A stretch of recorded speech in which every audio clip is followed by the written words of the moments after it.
On Shavuot, we celebrate the giving of the Torah by God to Moses over 3,000 years ago.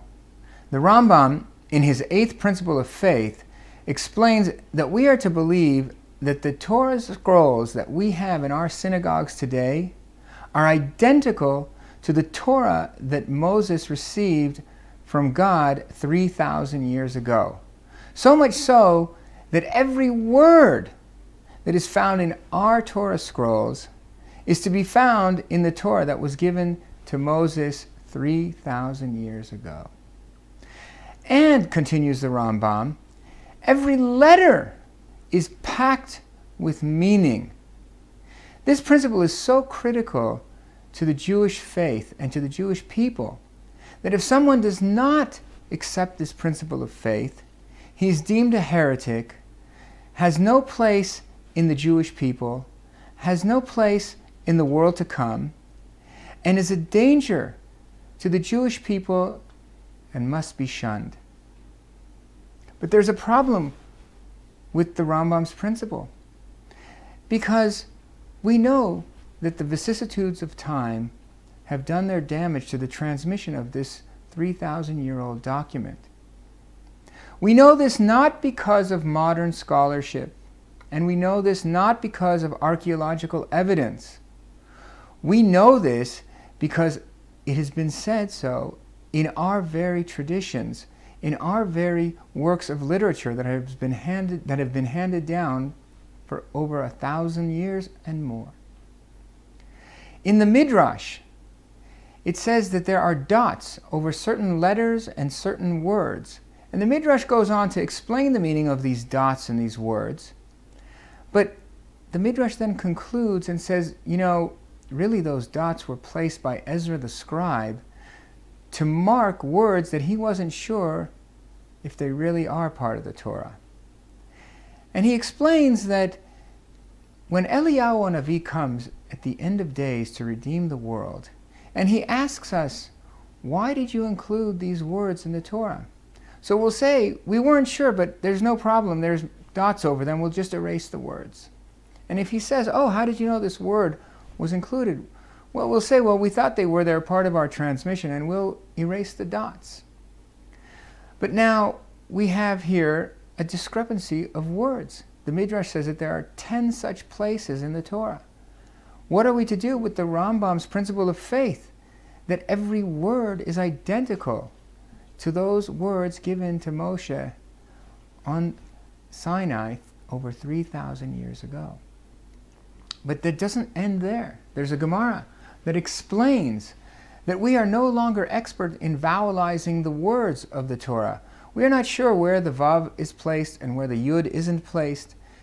And so there are many words that have letters that are in discrepancy. What are we to do with the Rambam's principle that says that every letter is packed with meaning? And it doesn't end there. The Gemara Yushalmi brings a case where they found in the Beit HaMikdash 3 Torah scrolls that each had a word that was in dispute. So the rabbis all brought Torah scrolls that they could compare with, and they decided which was the right version by majority rule. Majority rule is not an objective way of determining the truth.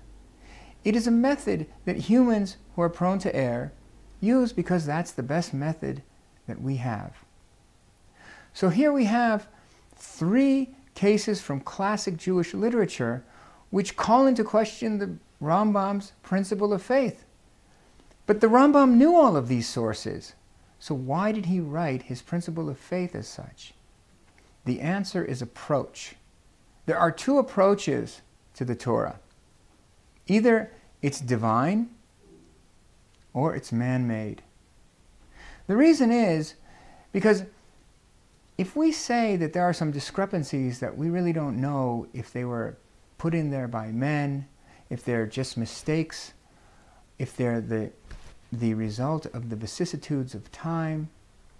So whenever we start reading the text and we run into some kind of a problem where we don't really understand, we're having a hard time interpreting the text, so we'll just wave our hands and say, scribal error.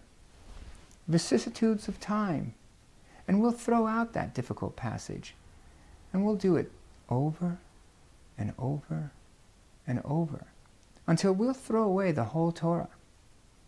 And so that's why the Rambam said we need to relate to this entire Torah as divine, every word. And that's why the Midrash, when it explains the dots over the words that it's not sure about, it doesn't tell us why.